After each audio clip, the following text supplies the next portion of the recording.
قال المؤلف رحمه الله: باب الصيد.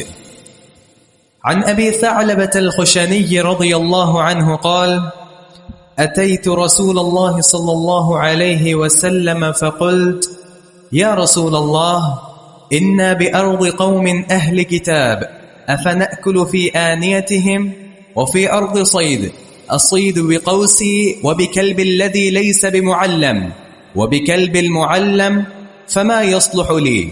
قال: أما ما ذكرت، يعني من آنية أهل الكتاب، فإن وجدتم غيرها فلا تأكلوا فيها، وإن لم تجدوا فاغسلوها وكلوا فيها. وما صدت بقوسك فذكرت اسم الله عليه فكل، وما صدت بكلبك المعلم فذكرت اسم الله عليه فكل، وما صدت بكلبك غير المعلم فأدركت زكاته فكل. باب الصید، شکار کے مسائل. شکار شریعت نے مباح قرار دیا ہے. وَإِذَا حَلَلْتُمْ فَاصْطَادُوا، جب تم حلال ہو جاؤ، احرام سے نکل جاؤ تو شکار کر سکتے ہو. وَحِلَّ لَكُمْ صَيْدُ الْبَحْرِ، تمہارے لیے سمندر کا شکار حلال ہے. محرم ہو یا حلال ہو، تو خشکی کا شکار، تری کا شکار، یہ سب کے سب حلال اور مباح ہیں. شکار کا کیا معنی ہے؟ اس کا معنی کہ کسی حلال جانور کو حاصل کرنا شکار کے ذریعے، جو کہ متوحش ہے. متوحش سے مراد وحشی، اور وحشی سے مراد جنگل میں ہوتا ہے.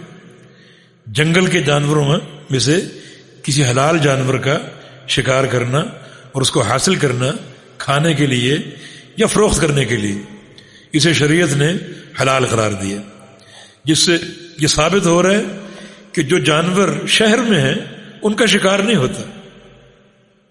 جیسے بکری ہے، گائے ہے، اونٹ ہے، ان کو ذبح کیا جائے گا. اور جو جنگل کے جانور ہیں ان کو آپ تیر یا فائر مار کر بھی جو ہے وہ شکار کر سکتے ہیں. ہاں، اگر پکڑ لیں زندہ تو ان کا گلا آپ کاٹ کر ان کو ذبح کر لیں، ٹھیک ہے. لیکن جو جانور شہر کے ہیں اہلی، انہیں گولی مار کر ذبح نہیں کرنا، بلکہ ان کو آپ نے ذبح کرنا ہے پورے ایک احترام اور تعظیم کے زمرے میں، کہ ان کو ذبح کرنا باقاعدہ چھری کے ساتھ. اور جانور جو وحشی جنگل کے ہیں، جو انسان سے دور ہوتے ہیں، ان کا شکار کرنا جائز ہے. ابو ثعلبہ الخشنی کی اس حدیث میں کچھ مسائل ہیں شکار کے تعلق سے. کہتے ہیں کہ اتیت رسول اللہ صلی اللہ علیہ وسلم، میں نبی علیہ السلام کی خدمت میں حاضر ہوا. ہاں، شکار کے تعلق سے ایک بات ذہن میں رکھیں کہ کچھ لوگوں کو شکار کا ذوق اور شوق اس قدر سوار ہو جاتا ہے کہ پھر وہ شکار کے دھنی بن جاتے ہیں، اور اکثر وہ شکار پر جاتے ہیں اور دین کی امور سے وہ غافل ہو جاتے ہیں. نبی علیہ السلام کی ایک حدیث بھی ہے: من اتبع الصید فقد غفل، شکار کا پیچھا کرنے والا شخص غافل ہو جاتا ہے، غفلت کا شکار ہو جاتا ہے. اور جن کو یہ شوق جو ہے وہ سوار ہو جائے اور یہ شوق ان کی طبیعت بن جائے، اکثر وہ شکار میں رہتے ہیں. اور پھر کیا ہوتا ہے؟ پھر وہ جو دینی امور، ان کی انجام دہی، ان سے وہ غافل ہو جاتا ہے. تو یہ جو ایک امر طرف ہے، اس سے یعنی بہت زیادہ اس میں منہمک ہونا یہ شرعی مقاصد کے خلاف ہے.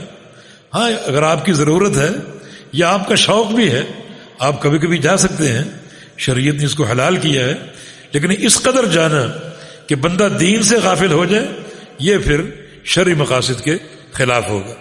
ابو ثعلبہ فرماتا ہے کہ نبی علیہ السلام کی خدمت میں آیا اور قلت یا رسول اللہ، میں نے عرض کیا کہ یا رسول اللہ صلی اللہ علیہ وسلم، انا بارض قوم اہل کتاب، ہم جس جگہ رہتے ہیں وہاں اہل کتاب رہتے ہیں، ہمارے پڑوس میں ان کی بستی یا ان کا علاقہ ہے، اہل کتاب یہودی اور عیسائی، اور وہاں رہتے ہیں.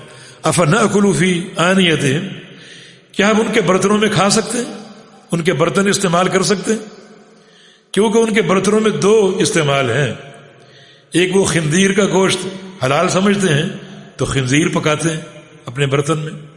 دوسرا وہ شراب حلال سمجھتے ہیں تو شراب بناتے ہیں، پیتے ہیں اپنے برتنوں میں.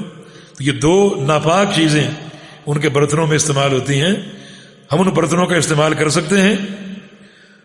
افنأکل فی آنیتہم، وفی ارض صید، دوسرا سوال یہ کیا کہ ہمارے ساتھ ہی شکار کی زمین ہے، یعنی ایک جنگل ہے، یعنی شکار کے جانور دستیاب ہیں، تو شکار کر سکتے ہیں۔ کس طرح؟ الصید بقوسی، کہ تیر کمان کے ساتھ شکار میں نے دیکھا اور تیر چھوڑ دیا اور تیر نے اس شکار کو مارا، تو تیر کمان سے شکار کر سکتے ہیں۔ وبکلب، اور کتے کے ساتھ شکار کر سکتے ہیں۔ الذی لیس بمعلم، وہ کتا جو سدھایا ہوا نہیں، یعنی کتے کے دو قسم ہیں، ایک کتا وہ جو معلم، سکھایا ہوا، سدھایا ہوا اور شکار کے آداب بتایا ہوا، یعنی کتا جو معلم ہوتا ہے، جس کو سکھایا جاتا ہے، جب وہ شکار کے آداب سیکھ لیتا ہے تو کبھی ان کی مخالفت نہیں کرتا، اتنا وفادار جانور، کبھی وہ مخالفت نہیں کرے۔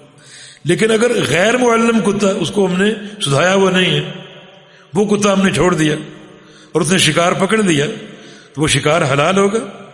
وہ بکل المعلم، اور معلم کتا جو سدھایا ہوا ہے، اس نے اگر شکار پکڑ لیا وہ حلال ہوگا۔ فما یصلح لی، کیا درست ہے اور کیا درست نہیں ہے، کیا حلال اور کیا حلال نہیں۔ ان کے 4 سوال، بلکہ ایک سوال یہ کہ یہود و نصارہ کے برتن ان کو استعمال کر سکتے ہیں جن میں خنزیر کا گوشت اور شراب استعمال ہوتی۔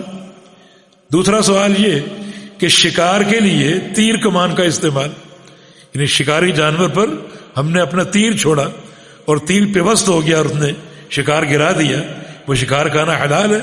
اور تیسرا یہ کہ ایسا کتا جو غیر معلم ہے، سدھایا ہوا نہیں ہے، اس سے شکار کرنا حلال ہے، اور اس نے اگر شکار پکڑ لیا تو اس کو ہم استعمال کر سکتے ہیں۔ وبکلب المعلم، اور چوتھا سوال یہ کہ کلب معلم جو ہے، سکھایا ہوا اور سدھایا ہوا کتا، اس سے ہم شکار کر سکتے ہیں، اور اس نے شکار اگر پکڑ لیا اس کو استعمال کر سکتے ہیں۔ فما یصلح لی، میرے لیے کیا جائز اور کیا نہیں۔ قال، رسول اللہ صلی اللہ علیہ وسلم نے 4 سوالوں کا جواب دیا۔ فرمایا کہ اما ما ذکرت یعنی من آنیت اہل الکتاب، تمہارا جو پہلا سوال ہے اہل کتاب کے برتنوں کے استعمال کے تعلق سے، فإن وجدتم غیرہا فلا تأکلوا فیہا، اگر تمہارے پاس اور برتن موجود ہیں تو پھر بہتر ہے کہ ان کے برتن استعمال نہ کرو، ان کے برتن استعمال نہ کرو۔ وإن لم تجدوا، اور اگر اور برتن نہ ہو، وہی برتن استعمال کرنے پڑ جائیں تو پھر فاغسلوہا وکلوا فیہا، تو پھر تم ان کو دھو لو اور دھو کر ان کو استعمال کر سکتے ہو، کیونکہ دھونے سے نجاست ظاہر ہو جاتی ہے۔ اس طرح اگر ہمارے پڑوس میں کوئی ہندو ہیں جن کا عقیدہ ناپاک ہے اور ناپاک چیزیں وہ استعمال کرتے ہیں، تو یہی حکم ہوگا ان اگر برتن اور نہ ہو تو پھر ہم ان کو استعمال کر سکتے ہیں، لیکن دھو لیں اچھی طرح، کیونکہ دھونے کے بعد وہ پاک ہو جائے گا۔ تو یہ پہلے سوال کا جواب۔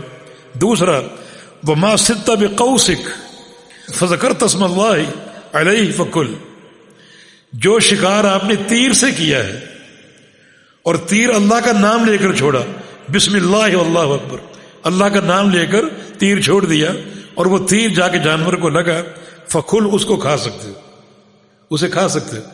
آگے کچھ اور صراحت آئے گی کہ تیر جانور کو لگے گا 2 صورتوں میں، ایک اس کی نوک اس میں داخل ہوگی جانور کے جسم میں، جس سے کھال پھٹ جائے گی اور خون جاری ہو جائے گا۔ یعنی حلال جانور کو کھانے کے لیے یہ 2 شرطیں ہیں، ایک اللہ کا نام لے کر ذبح ہو اور دوسرا اس کا خون نکلے، اور بعض اوقات تیر چپٹا لگتا ہے جا کر، اس کی نوک پیوست نہیں ہوتی بلکہ لکڑی چپٹی جا کر لگتی ہے، جس سے جانور گھٹ کے مر جاتا ہے، جس سے اس کا جسم پھٹتا نہیں ہے اور خون اس کا اندر ہی رہ جاتا ہے، جو کہ ظاہر حرام ہے، تو پھر وہ جانور استعمال کرنا ناجائز ہے۔ آگے اس کی صراحت آ رہی، آگے فرمایا کہ وما صدت بقلبک المعلم فذکرت اسم اللہ علیہ فکل۔ تیسرا سوال، ایسے کتے سے شکار جو کہ سدھایا اور سکھایا ہوا ہے، جو قلب معلم ہے، جس کو شکار کی تعلیم دی گئی ہے، اس سے اگر شکار کیا، یعنی ایسا کتا شکار کے پیچھے چھوڑ دیا، اس نے شکار کو دبوچ لیا، چاہے وہ زندہ تمہارے پاس لائے یا مردہ لائے، فکل، اس کو کھا سکتے ہو۔ کیوں؟ کہ وہ قلب معلم ہے، سکھایا ہوا ہے، اسے جو تعلیم آپ نے دی ہے اس کی وہ خلاف ورزی نہیں کرتا۔ زندہ اگر لایا ہے تو اس کو ذبح کر لو، اللہ کا نام لے کر. زندہ اگر نہیں لایا، جیسا بھی لایا ہے، کیونکہ اس نے دبوچا ہے اس شکار کو اور وہ کلب معلم ہے، اس کو آپ کھا سکتے، اس میں کوئی قید نہیں. وما صدت بقلبک غیر المعلم، اور اگر ایسا کتا جو غیر معلم، سدھایا ہوا نہیں ہے، سکھایا ہوا نہیں ہے، فأدرکت زکاتہ فکل، اگر اس کے ذبح کو آپ پہنچ جائیں پھر کھا سکتے. یعنی اس کتے نے شکار کو دبوچ لیا اور دبوچ کے اس کو مار بھی ڈالا تو اس کو نہیں کھا سکتے کیونکہ وہ کلب غیر معلم. لیکن زندہ آپ کے پاس لے آیا اور اس کی ذبح کو آپ پہنچ چکے ہیں، یعنی ذبح پکڑ کے آپ اس کو کر سکتے ہیں، تو ذبح کر کے اس کو کھا سکتے ہیں، کیونکہ اس کتے کو شکار کی تعلیم نہیں دی گئی.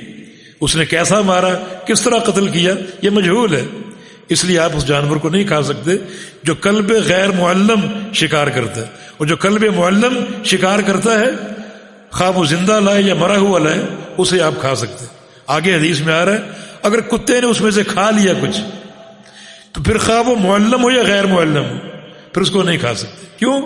کیونکہ پھر اس کتے نے وہ شکار آپ کے لیے نہیں کیا بلکہ اپنے لیے کیا.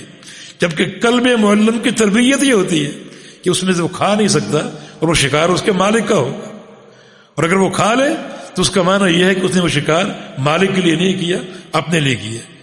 وہ کچھ کھا کر لایا، پھر اس کو کہو کہ یہ بھی تو کھا لے، میں نہیں کھاؤں گا. جی